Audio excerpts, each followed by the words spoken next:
ईश की जय, गिरिराधरण की जय, श्याम सुंदर श्री अम्ने महारानी की जय, मुसाई जी परम दयाल की जय, गोकुलनाथ की जय, दाव दयाल की जय, श्री नवनीत प्रिया लाल की जय, अपने माथे विराजता सेव्य सुर की जय, બધાય વૈષ્ણવને જાજા કરી જય શ્રી કૃષ્ણ. આપણે અત્યારે શું ચાલે છે? ષોડશ ગ્રંથ યમનાષ્ટક સમાંતર બેઠક ગીત. વાહ વાહ. કાલે કયા બેઠક થી હતા? ભરૂચ. આજે કયા?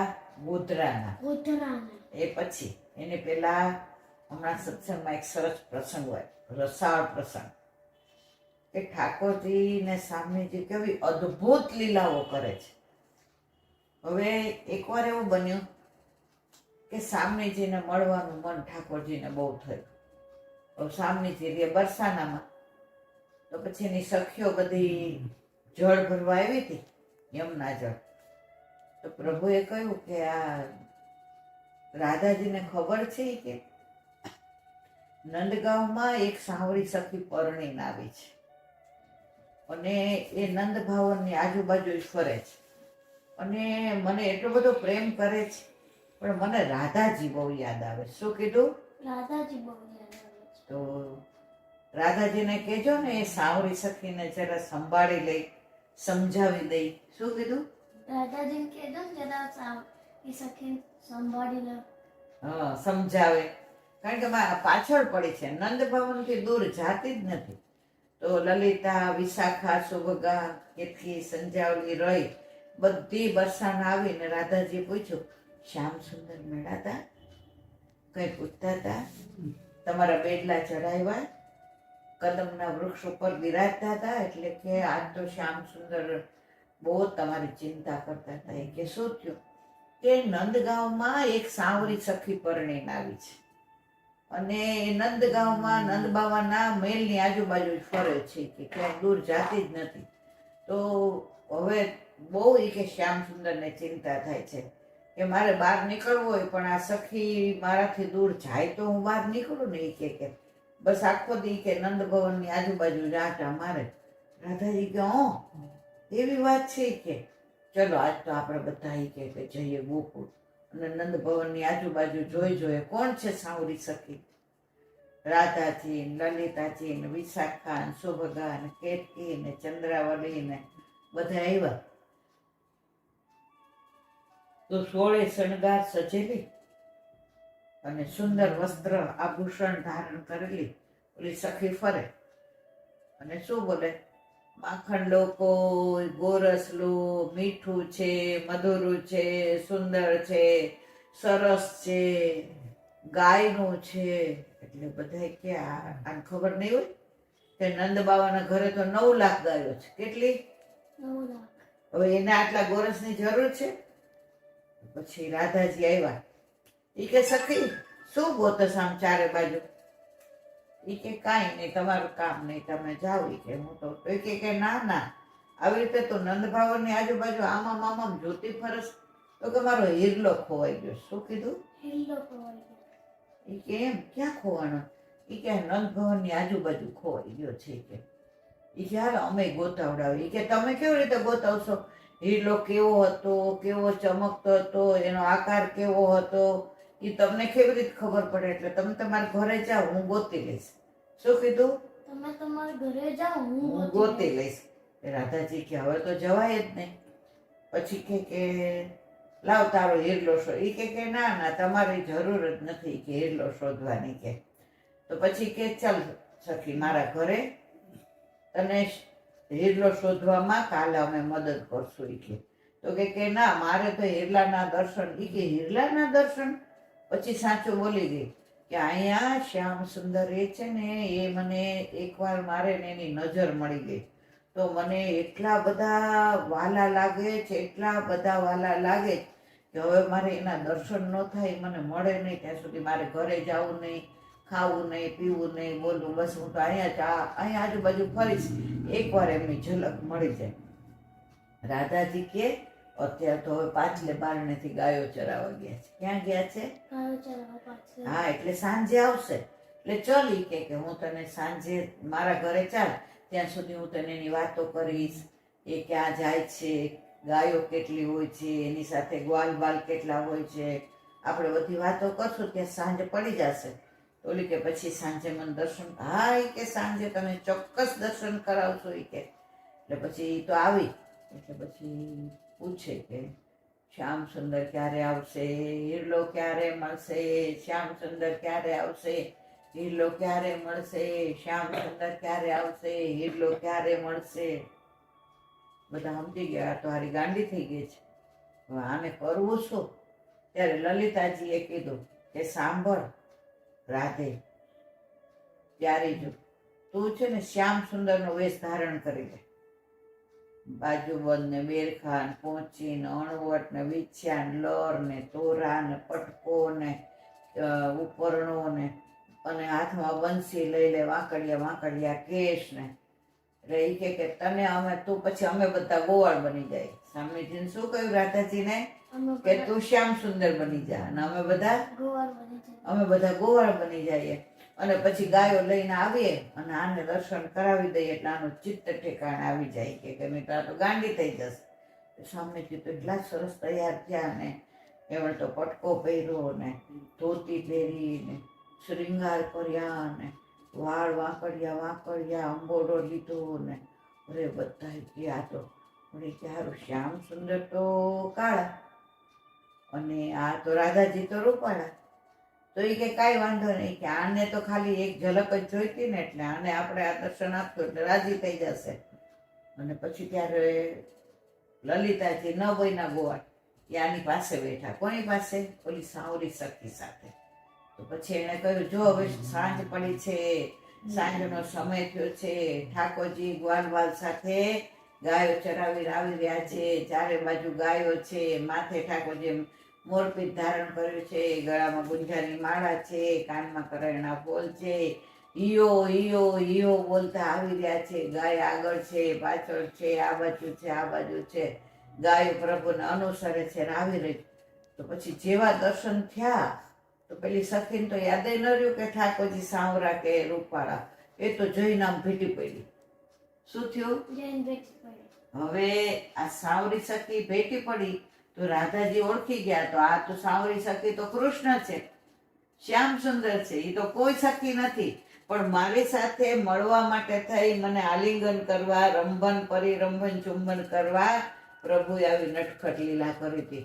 અને પછી ભેટ્યા ત્યારે લલિતાજીએ પાછળથી જોઈ લીધું કે આ તો શ્યામ સુંદર છે. એટલે બધી સખીઓ પોતાને ઘેર ગઈ અને ઠાકોરજીને સામનેજીએ આખી રાત કેલી કરી. તો પ્રભુની આવી અદ્ભુત લીલાઓ, રસાળ લીલાઓ આપણે સાંભળીએ તો કેટલો આનંદ આવી જાય ને. એટલે પ્રભુ એટલા નટખટ ને રોજ નવી લીલા કરે, રોજ નવી લીલા કરે. કદમના વૃક્ષે ચડી જાય ને વસ્ત્રોય હરણ કરી લે ને વેણુનાદ કરે. તો રાધાજીને એકવાર કે પ્યારી જો એ ક્યાં હું બંસી બજાવતા ભૂલી ગયો છું, શીખવાનું નહીં કે. એ કે મને ક્યાં આવડે છે કે ના તમે શીખવાડો એવું. મહારાજે કે નૃત્ય કરવું. શું કરવું છે? પણ તમે બંસી બજાવો ને તો જ કરું. તો રાધાજી કે આ પ્રભુ તાતા થઈ થઈ નાચત રી જરી કારી મુકુટ લટક અટકી મન માઈ. આવું અંદર બંસીમાં વગાડવા માંડ્યા. ઠાકોરજી તાતા થઈ થઈ થઈ થઈ નાચવા માંડ્યા. અને સામનેજીએ જોયું કે પ્રભુ તો એકદમ તન્મય થઈ ગયા છે. અને પછી સામનેજી સાથે નૃત્ય કર્યું અને યુગલ સ્વરૂપે આવી. તો અદ્ભુત કેટલી લીલાઓ જે આપણે શબ્દ દ્વારા વર્ણન કરી શકીએ નહીં. તો અહીંયા વચનામૃતને આપણે વિશ્રામ આપીએ અને હવે યમનાષ્ટક. બરાબર?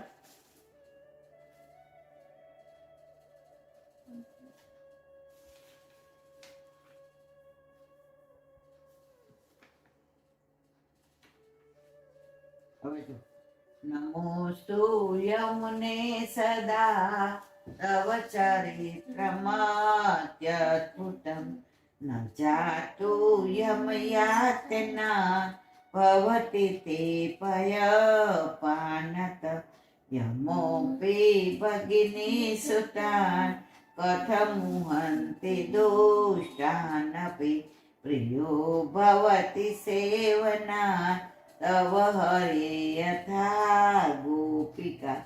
હવે કાલે આપણે કયું લીધું તું? ન જાતું યમ યાતના ભવતી તે પયપાનત. યમુનાજી તો એટલા કૃપાળુ છે, એટલા કૃપાળુ છે.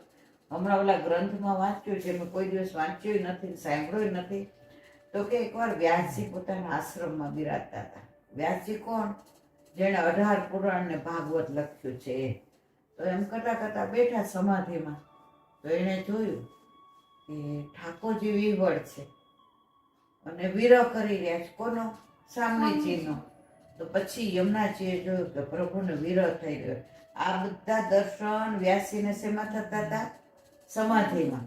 સમાધિમાં બધા દર્શન થતા હતા. તો પછી યમુનાજી દોડતા દોડતા આવ્યા, પણ પોતાના પ્રવાસ સ્વરૂપમાંથી સુંદરી સ્વરૂપ કરવાનું ભૂલી ગયા. પ્રભુનું સુખનો વિચાર કરવા ગયા અને આવ્યા તો યમુનાજી ચારે બાજુ વ્યાસજી બેઠા હતા ત્યાં જાણે ચારે બાજુ યમુનાજી આવી ગયા અને એમના અહીંયા સુધી યમુનાજી આવી ગયા અને એમણે તો આમ જોયું કે આ યમુનાજી કે ચારે બાજુ પધાર્યા છે. અને આંખ ખોલી તો બધું કોરું હતું, કશું હતું જ નહીં. ત્યારે વ્યાસજીને એમ થયું કે મેં યમુનાજીને ખોટો શ્રમ આપ્યો. જો સમાધિ ના કરી હોત ને આ લીલાના દર્શન ના કરતો હોત તો યમુનાજીએ આવી રસ રૂપિયા થઈને મારી પાસે આવવાની જરૂર ના પડત અને એને શ્રમ પડ્યો એટલે એમણે ક્ષમા માગી. ત્યારે યમુનાજીએ કહ્યું, વ્યાસજી જરાય ચિંતા કરો માં, તમે ક્ષમા માગી ને એટલે હવે મારે તમારી પાસે એક વસ્તુ માંગવાની છે.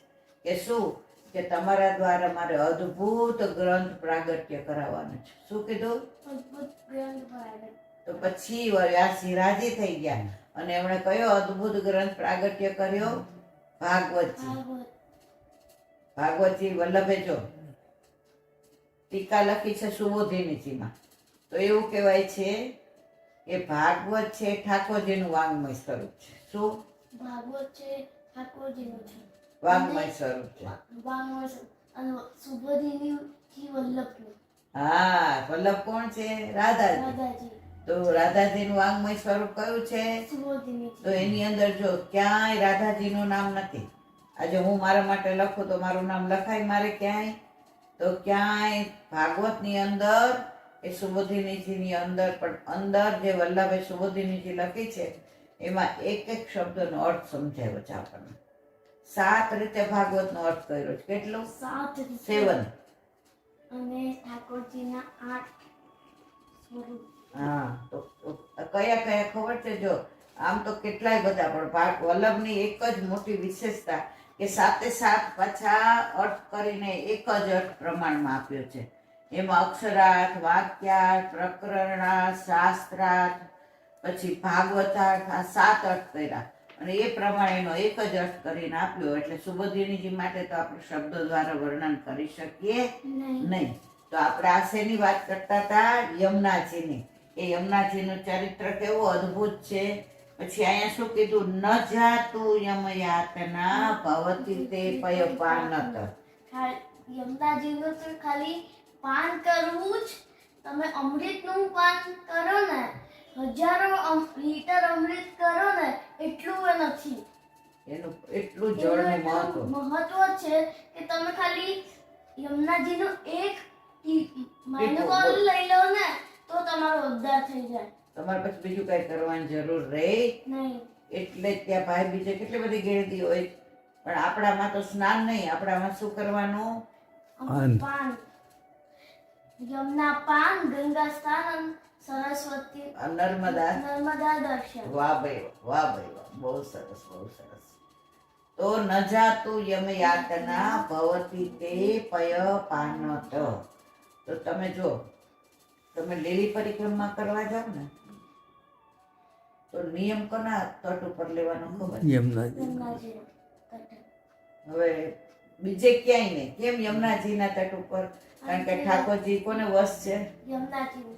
ઠાકોરજી એક ક્ષણ પણ યમુનાજીને છોડીને નહીં જતા. હા, એટલે તમે નિયમ લ્યો. ઠાકોરજી અને યમુનાજી યુગલ સ્વરૂપની સામે લો ને એટલે નિયમ ક્યારે અફળ જાય ના. હા, અને તમે યમુનાજીમાં તમે આપણે લીલી પરિક્રમામાં જઈએ ને તો ત્યાં આપણને પાણી કરાવે, પછી પૂજા કરાવે યમુનાજીની, અને યમુનાજીની અંદર બોળેલો એક નાળાછરીનો દોરો હોય ને એ બાંધી દે આપણને. નહીં હાલા?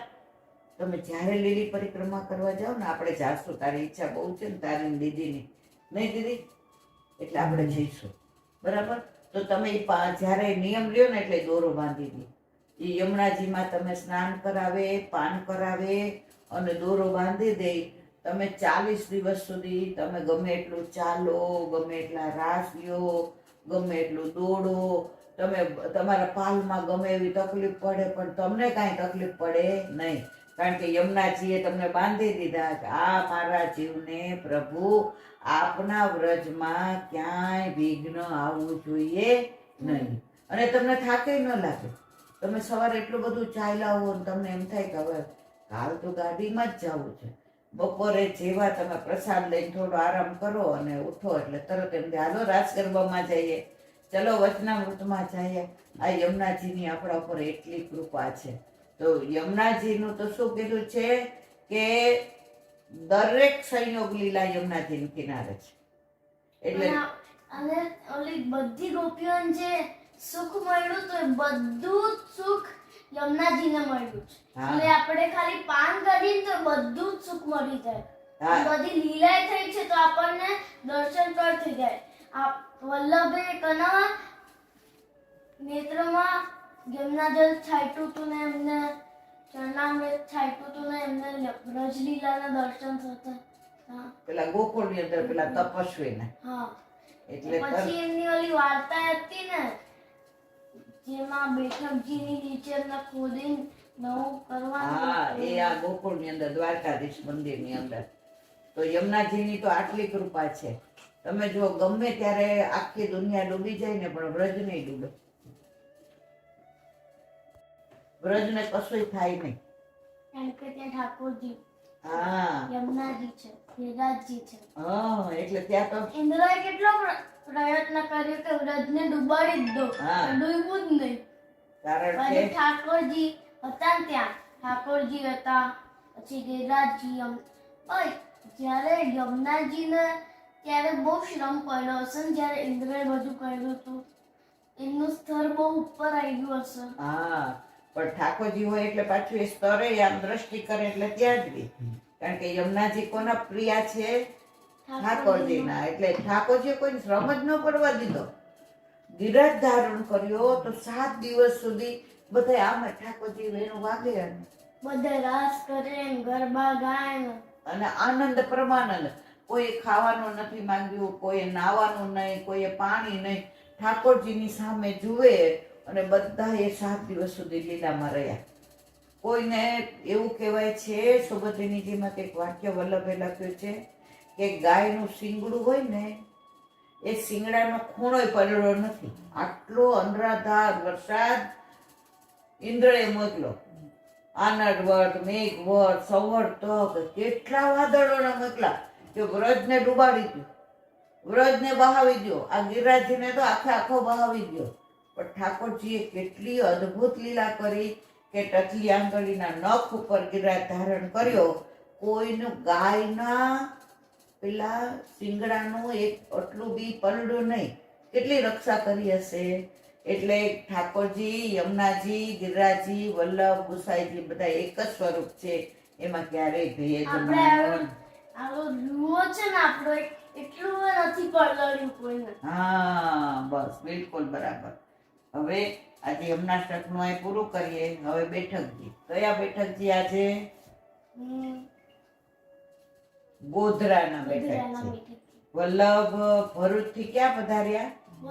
આ પંચમહાલ જિલ્લાનું મુખ્ય સ્થાન છે અને બસ સ્ટેન્ડની બાજુમાં જ નહીં આપણે લોકો ગયા હતા. હું ને દાદા તો કેટલી વાર જઈ આવ્યા છીએ. અમને બહુ ગમે છે બેઠકજી. તો ત્યાં જો ગોકુળનાથજી મંદિર છે, પછી ગોકુળનાથજીની ને ગુસાઈજીની બેઠક નાગજી ભટ્ટના ઘરમાં છે. ક્યાં છે? અને સામે મોટાભાઈ કરીને ગુસાઈજીના સેવક હતા, એણે એક સ્વરૂપ પધરાયું છે. એ સામે છે, એનું મંદિર છે. અને રાણા વ્યાસના ઘરમાં વલ્લભના બેઠકજી છે. કોના ઘરમાં છે? રાણા વ્યાસના. હવે જો એની લીલાની વાતો કરીએ કે રાણા વ્યાસ હતા ને એ ગોધરાના મુખ્ય પેલા હતા બ્રાહ્મણ પુરોહિત. તો એને એટલું બધું જ્ઞાન પોતે લીધું, એટલું બધું જ્ઞાન લીધું કે જેની હારે શાસ્ત્રાર્થ કરે એને હરાવી દીધી. રાણા વ્યાસ જેની સાથે શાસ્ત્રાર્થ કરે એને હરાવી દીધી. પછી ગોધરા હોય, ભરૂચ હોય, બરોડા હોય કે ગમે એ ગામના પંડિતો આવે બધા હારી જાય. તો રાણા વ્યાસને અભિમાન આવ્યું. ઠાકોરજીને અભિમાન ગમે? કોઈનું ગમે? ઇન્દ્રએ અભિમાન કર્યું તો કેવો આવ્યો ને, દંડવતી કરતો કરતો. અને પછી એ આવતો તો પછી એનો પગ લપસી ગયો ને કીચડમાં પડી ગયો હતો. કારણ કે એનું વરસાદ હતું ને ત્યાં મડ હતું તો એમાં પડ્યું ને કીચડમાં નહીં ગયો હતો. તો આવા રાણા વ્યાસને અભિમાન આવ્યું. એ કે હવે હું કાશીના પંડિતો હારે શાસ્ત્રાર્થ કરું. ક્યાં કરું? કાશીના પંડિતો. હવે કાશીના આજની તારીખમાં એવું કહેવાય કે કાશીના પંડિતોનું સંસ્કૃત ને એમની જે બધું જ્ઞાન છે ને એના તોલે કોઈ ના આવે. વલ્લભે એ બધાને હરાવી દીધા હતા. કારણ કે વલ્લભ કોણ હતા? સાક્ષાત એની સામે કોઈ બચી શકે? માણસ સામે માણસ હારે જીતે. ભગવાન સામે આપણે ઠાકોરજી સામે એમ કહીએ કે લ્યો મને હરાવી દો, તો ઠાકોરજી હશે ને કે ગાંડા તમે બનાવવા વાળા જ હું છું, તું કેસ કે હરાઈ દો. માણસને જ્યારે અભિમાન આવે ને ત્યારે એ પોતાનું બધું ભૂલી જાય. ઠાકોરજીને ભૂલી જાય કે એમને મને બનાવ્યા છે, એ મારા ગુરુ છે, એ મને અહીંયા મૂકો છે, એમના કારણે અત્યારે આ બધું ચાલે છે. અગર એ ના હોત તો અમે કાંઈ ના હોત. તો એ ભૂલીને પણ આપણે અભિમાનની જોડે રહીએ છીએ કે મને તો કોઈ ના હરાઈ શકે. અને છેલ્લે ઠાકોરજી કાંઈક એવું કરે જેનાથી આપણું અભિમાન ચૂર થઈ જાય. ચૂર થઈ. ક્યાં વાત છે! જોયું? આપણું અભિમાન ચૂર થઈ જાય. સરસ સરસ, બહુ આનંદ આવ્યો આજે. તો રાણા વ્યાસ આવ્યા. ક્યાં આવ્યા? કાશીમાં. શાસ્ત્રાર્થ કર્યો તો નાના બાળકો શાસ્ત્રાર્થ કરતા એની હારે જ હારી ગયા. તો પછી બધા હાંસી કરવા માંડે ને, હારી જાય એની હાંસી કરે ને બધા. તો પછી બધા હાંસી કરવા માંડ્યા. તો એને એમ થયું કે હવે જીવવું નકામું છે મારે. એટલે એ આવ્યા ગંગા નદીને કિનારે. ક્યાં આવ્યા? અને ત્યાં તટ ઉપર બેસીને વિચાર કરે, ગંગાજીમાં ડૂબી જાઓ, આપઘાત કરો, મારું જીવન એ પૂર્ણ કરી નાખો. હવે જીવા જેવું નથી, હું હારી ગયો એટલે બધા મારી હાંસી કરશે. તો ત્યાં વલ્લભ કૃષ્ણદાસ મેઘનને લઈને સંધ્યાવદન કરવા આવ્યા. કોણ આવ્યું? વલ્લભ. કોને લઈને આવ્યા? કૃષ્ણદાસ મેઘનને. તો એ ત્યાં બેઠા. તો ઓલો રાણા વ્યાસ આમ તરંગો જુએ, ગંગાજીને જુએ તો હમણાં મારો જીવ વયો જશે, હું ગંગાજીમાં સમાઈ જઈશ, હવે મારે જીવવું નથી.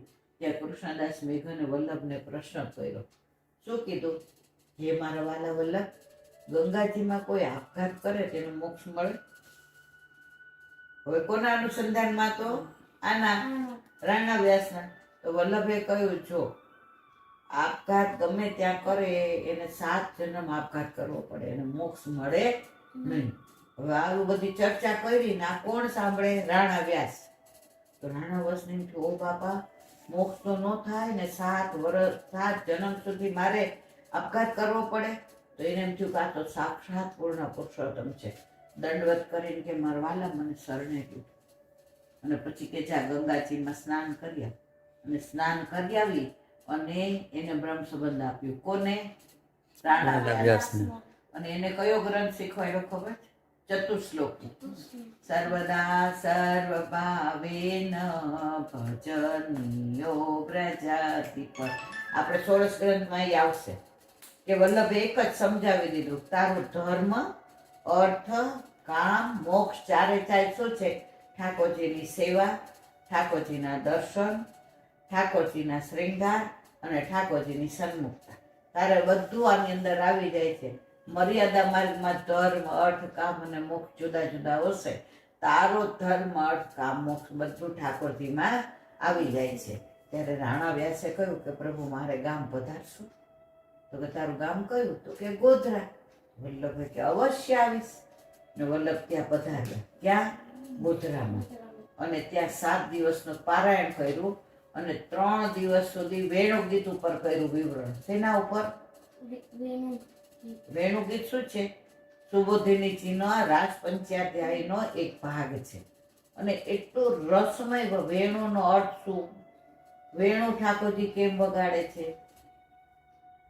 વેણુ ઠાકોરજી પોતાના મુખારવિંદ પર જ્યારે આપણે સુબોધિનીજી લેશું, ઠાકોરજી જીવતા રાખશે ત્યારે વેણુ ગીત, યુગલ ગીત, ગોપી ગીત, ભ્રમર ગીત, આ બધાનું વિવરણ વલ્લભે કહ્યું છે. એ આપણે બધું આનંદથી કરીશું. તો પછી રાણા વ્યાસે તો આ 3 દિવસ સુધી ચકનાચૂર રહ્યા બધાય રસની અંદર. અને પછી રાણા વ્યાસે કહ્યું કે પ્રભુ હવે મારો આપની શી આજ્ઞા છે? પેલા તો જેટલા વૈષ્ણવ બ્રહ્મ સંબંધ લેતા અને પછી હાથ જોડીને ઉભા રહેતા અને શું બોલતા? રાજ હવે શ્રી આજ્ઞા છે. હા, એટલે તરત સ્વરૂપ સેવા પધરાવી દે. તો પછી અમને બાલકૃષ્ણજીનું સ્વરૂપ પધરાવી દીધું. કોણે? વલ્લભે. વલ્લભ. અને પછી એ આનંદથી ને ત્યાં અને રાણા વ્યાસનું સ્વરૂપ વલ્લભની બેઠકજીની સામે જે મંદિર છે ત્યાં વિરાજે. હા, અને પછી એ મથુરેશ બાવા ઉપર અત્યારે બિરાજે છે. બરોડા છે ને એ. પછી એની લીલાની વાત કરો તો પછી એ ત્યાં આવ્યા અને સેવા પહોંચે ને આનંદ કરે ને આ ગ્રંથનું પઠન કરે. સર્વદા સર્વભાવેન ભજનીયો વ્રજાતિ એવમ સદા સ્મકર્તમ. રોજ આ પાઠ કર્યો અને અંદર એટલો એને આનંદ આવે. પછી તેને બીજો કઈ રસ જ નહોતો. એને પછી ગામમાં શું કહે ને શું નહીં ને કાંઈ. પછી આવે છે એક બાઈની ને બધી વાર્તા કઈ કરવા ગઈ ના તે બધું એનું આપણે વિવરણ કરવું નથી. પછી વલ્લભ જ્યાં બિરાજ્યા જે બેઠકજીમાં એ અત્યારે ત્યાં છે ગોધરામાં. હવે આટલી બધી બેઠકોમાં ઉપર બેઠક હોય તો એકલા ગોધરાની જ છે વલ્લભની. કેમ કે ત્યાં હિન્દુ મુસ્લિમનું તોફાન છે તો બધું નષ્ટ થઈ ગયું. પછી ત્યાં બેઠકજીનું સ્થળ હતું ત્યાં ફરી નિર્માણ કર્યું અને નીચે પછી વૈષ્ણવોનું બધું રહેવાનું ને અપરસનું ને એ બધું કર્યું અને ઉપર વલ્લભને બિરાજાવ્યા. ખ્યાલ આવ્યો? ક્યાં બિરાજાવ્યા? ઉપર. પછી એ મકાન હતું ને એ કોનું હતું? કોઈ મુસલમાન બાઈનું હતું. તો એણે પછી વિનંતી કરી જેને કે તમે અમારું મકાન લઈ લો. અહીંયા મને ધોળા ધોળા સફેદ કપડાં પહેરેલા એક એટલા ભગવાન જેવા દેખાય છે અને ચારે બાજુ અગ્નિના ભડકા હોય છે. વલ્લભ કોણ છે? અગ્નિ સ્વરૂપ. એટલે એને દર્શન કેવા થયા કે અગ્નિના ભડકા થાય એવા દર્શન. ત્યારે જો કેવા કેવા લોકોને વલ્લભ જતાવે અને પછી ત્યાં એ મકાન લઈ લીધું અને આજે રાણા વ્યાસના ઘરમાં વલ્લભ બિરાજે છે. ખ્યાલ આવ્યો? બીજા બેઠકજી કયા છે? ગુસાઈજીના ને ગોકુળનાથજીના. એ કોના ઘરમાં બિરાજે છે? નાગજી ભટ્ટના ઘરમાં. નાગજી ભટ્ટ કોણ હતા? ગોધરાના દીવાન હતા. કોણ હતું? વલ્લભનું સ્વરૂપ જોઈને ગુસાઈજીનું સ્વરૂપ જોઈને શરણે આવ્યા. જેમ વલ્લભની સાથે દમલા રહેતા હતા દામોદર દાસ અને એને શું કહેતા વલ્લભ? દમલા એ માર્ગ તેરેલી એ પ્રગટ કયો હોય. દમલા એટલે દમલા જો અમલા જેની અંદર કોઈ મલ નથી એ દમલા. તો વલ્લભ દામોદર દાસને શું કહેતા હતા? દમલા. અને આ નાગજી ભટ્ટ હતા એ પહેલા સેવક. જો વલ્લભના પહેલા સેવક કોણ? દામોદર. દામોદર દાસ સરકારી. અને ગુસાઈજીના પહેલા સેવક કોણ? નાગજી. નાગજી ભટ્ટ. તો એ ક્યાંના હતા? ગોધરાના. તો એને ગુસાઈજી શું કહેતા? નાગિયા. શું કહેતા? નાગિયા. હા. કેમ? આપણે ઓલું ગાઈએ છીએ ને નમામી હૃદય શેષે લીલાક્ષીરાબ્ધિશાયિનમ લક્ષ્મી સહસ્રલીલાભી સેવ્યમાનમ કલાનિધિ. કરોડો લક્ષ્મીથી સેવાયેલા છે. તો આ સેના ઉપર બિરાજેલા છે શેષનાગ ઉપર ઠાકોરજી. બરાબર? તો નાગિયા કહીને કે તારા હૃદય રૂપી શેષનાગની અંદર હું બિરાજું છું. એટલે એને શું કઈ બોલાવતા હતા? નાગિયા. હવે નાગજી ભટ્ટ તો શરણે આવ્યા તો દીવાન બીવાન બધું છૂટી ગયું. ગુસાઈજી વિના રહી જ ન શકે. એના ઘણા બધા પ્રસંગો છે. કેરીનો પ્રસંગ છે, એની છોકરીનો. આપણે અત્યારે બધું વિવરણ નહીં કરીએ, ખાલી ટૂંકમાં કહી દો કે પછી ગુસાઈજીના શરણે આવ્યા અને પછી ગોકુળ હતા તો નાગજી ભટ્ટની દીકરીનું લગ્ન નક્કી થયું. તો પછી બધાએ કીધું કે આ તારા જાવું નથી, તારી દીકરીના લગ્ન છે કે કે બધું જે કરશે એ ઠાકોરજી કરશે. તો પછી ગામના બધા ભેગા થઈ અને દીકરીના લગ્ન કરી દીધા. અને વૈષ્ણવોએ હુંડી મોકલી કે આને તકલીફ હોય તો એણે હુંડી કોને નામે મોકલી દીધી? ગુસાઈજીના નામે, કે વૈષ્ણવનું દ્રવ્ય મારાથી ને લેવાય નહીં. ત્યારે ગુસાઈજીએ કહ્યું કે નાગિયા, મારો નાગિયો આવો જ હોય. પછી એને તો એકવાર એ ગાગા ગુગળ હતા. કોણ? ગુસાઈજી, જે એના બેઠકજી છે. તો કેરી જોઈ તો ગુસાઈજીને ધરાવવાનું મન થયું. તો પછી કેરીનો ટોપલો લઈને આવ્યા. તો ગુસાઈજી કે આ તો મારે નવનીત પ્રિયજી લાયક છે. તો નવનીત પ્રિયજી તો ક્યાં બિરાજ્યા હતા? જતીપુરામાં. તો કે જા ત્યાં દઈ આવ. તો ત્યાં પધરાવ્યા અને પછી પાછા લઈ આવ્યા અને પછી એમને ધરાવી. આવા તો ઘણા બધા પ્રસંગો નાગજી પટના છે. તો એ બેઠકજી ક્યાં બિરાજે છે? ગોધરામાં. અને ત્યાં ગોકુળનાથજી નાય છે, બરાબર. એટલે ગોકુળનાથજી પણ અહીંયા આવ્યા હતા. એટલે અહીંયા ગોધરામાં ગોકુળનાથજી ના ઘણા સેવક છે. એટલે પુષ્ટિ માર્ગના ઘણા બધા વૈષ્ણવો ગોધરામાં રહે છે. અને એટલા રળિયામણા બેઠકજી છે, તમે અંદર જાઓ ને તમને એવું જ લાગે કે આપણે નાગજી ભટ્ટના ઘરમાં આવી ગયા છે. એવું જ રસોડું ને આમ તિબારી એવી ને વલ્લભ એટલા પ્રસંગથી ગુસાઈજી બિરાજે છે. એટલે તમે આપણે ગોધરા જઈએ તો એના બેઠક પછી ત્યાં એક પટેલનો દીકરો અને પેલાની શિડ્યુલ કાસ્ટની એક દીકરીની વાર્તા છે. એ પણ ત્યાં બેઠકજી છે. હવે પ્રગટ કર્યા છે તિલક બાવાએ. પહેલા તો એ નિર્માણ થયેલા નહોતા. એની વાર્તા લાંબી છે, પણ ટૂંકમાં એ કે આ દીકરી હતી ને એને આ પટેલના દીકરા હારે પ્રેમ થઈ ગયો. પણ એના લગ્ન બીજે કરાવી દીધા અને એની જાન જાતી હતી વળાવ્યા. તો આ ઝાડ આગળ આવીને ઊભો રહી ગયો. કોણ? આ પટેલનો દીકરો. તો પછી એને જોયું કે હવે આ તો જાય છે. તો એ તો ત્યાં લીલામ પહોંચી ગયો અને પછી એ ભૂત થયો. એટલે બધા ત્યાં એને દાટી દીધું. પણ એ તો શું થઈ ગયો? ભૂત થઈ ગયો. કારણ કે એનો જીવ કોનામાં હતો? પેલી છોકરીમાં. હવે પેલી છોકરી સાસરેથી આવીને પૂછ્યું કે આ પટેલનો દીકરો ક્યાં? એ કે એ તો તને વળાવી એ જ દિવસે લીલામ પહોંચી ગયો. તો એ ત્યાં લીલામ પહોંચી ગઈ. તો બે ભૂત થયા. તો ઉદ્ધાર કોણ કરે? તો ગુસાઈજી જ્યારે ગોધરા આવ્યા ત્યારે આ બેની પ્રેમ લીલા સાંભળી અને બે વાર્તા લાંબી છે, બધું બહુ સરસ છે, પણ આ બધાએ સાંભળી હોય એટલે આનું આપણે વિવરણ કરતા નથી. અને એ બેનો ઉદ્ધાર જ્યાં કર્યો એ સ્થળ એટલું સરસ છે.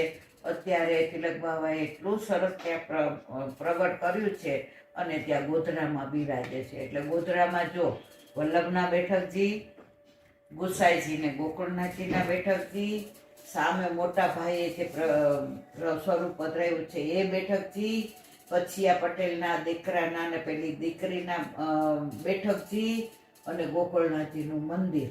આ બધું ક્યાં બિરાજે છે? ગોધરામાં.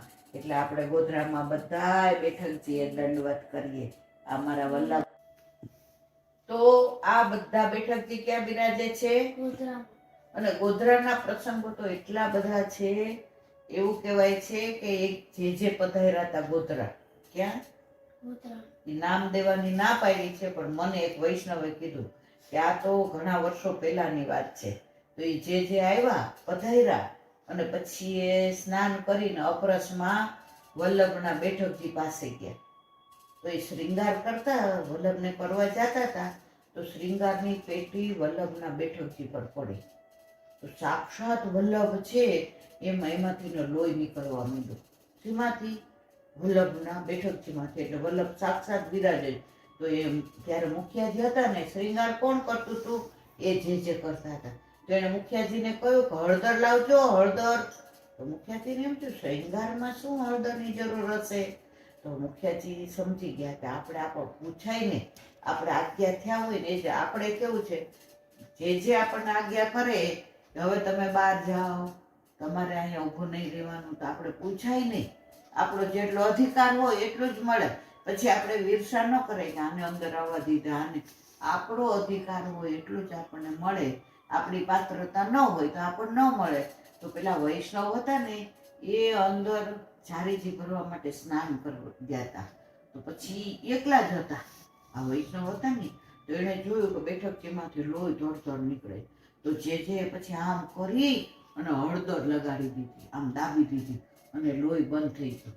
અને પછી સરસ બેઠકજીને પાછા હતા એવા ને એવા કરી નાખ્યા કે પ્રગટ કરે રસ જાય, આ કોઈને બતાવાય નહીં, આ કોઈને વ્યક્ત ન કરાય. આ તો વલ્લભે સાબિતી આપી દીધી કે હું 6 જગ્યાએ બિરાજું છું. મેં આસુર વ્યોમોહ લીલા આસુરો માટે કરી છે, વૈષ્ણવ માટે નથી કરી.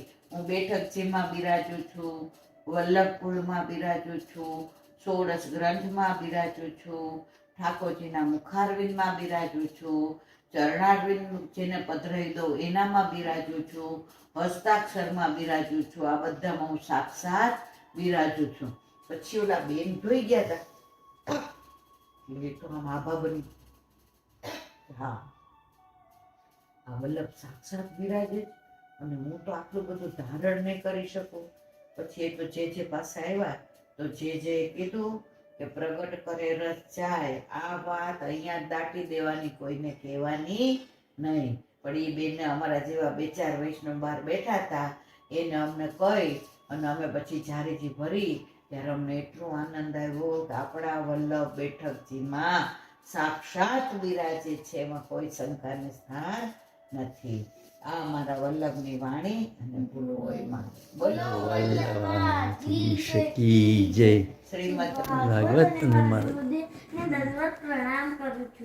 चंद्र सरोवर पे सुरदासी के द्वार पे मेरा दंडवत प्रणाम। सुरभि कुल पे परमानंद दास जी के द्वार पे मेरा दंडवत प्रणाम। जमुनावता पे शंकर संकुल पे कुंभन दास जी के द्वार पे मेरा दंडवत प्रणाम। बिच्छू पे कृष्णदास जी के द्वार पे मेरा दंडवत प्रणाम। कदम खंडी पे गोविंद स्वामी के द्वार पे मेरा दंडवत प्रणाम। मानसी गंगा पे नंददास जी के द्वार पे मेरा दंडवत प्रणाम। रुद्रकुंड पे चतुर्भुज दास जी के द्वार पे मेरा दंडवत प्रणाम। राज विलास रत्न गोपिका ने मारा दंडवत प्रणाम। हे वल्लभ सवारથી અત્યાર સુધી સેવા સ્મરણ સત્સંગ જે પણ તે કરાયું છે તારા ચરણમાં સમર્પિત કરું છું। ભૂલ અપરાધ થયો હોય ક્ષમા કરું છું। બોલો વલ્લભાધીશ કી જય। દ્રઢઈના ચરણન ખેરો પરોસો, દ્રઢઈના ચરણન કેરો સાધના ઓર નહીં આકલી મેં ચાસો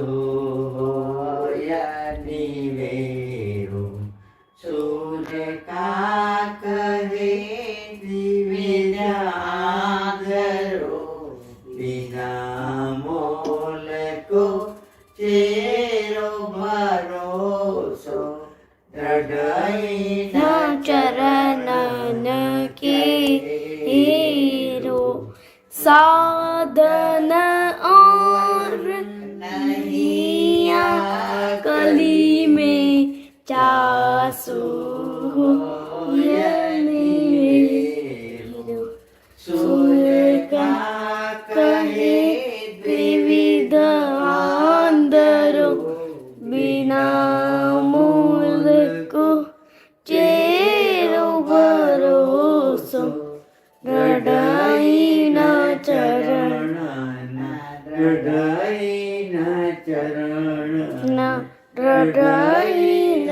चरण के श्री वल्लभाधीश की जय।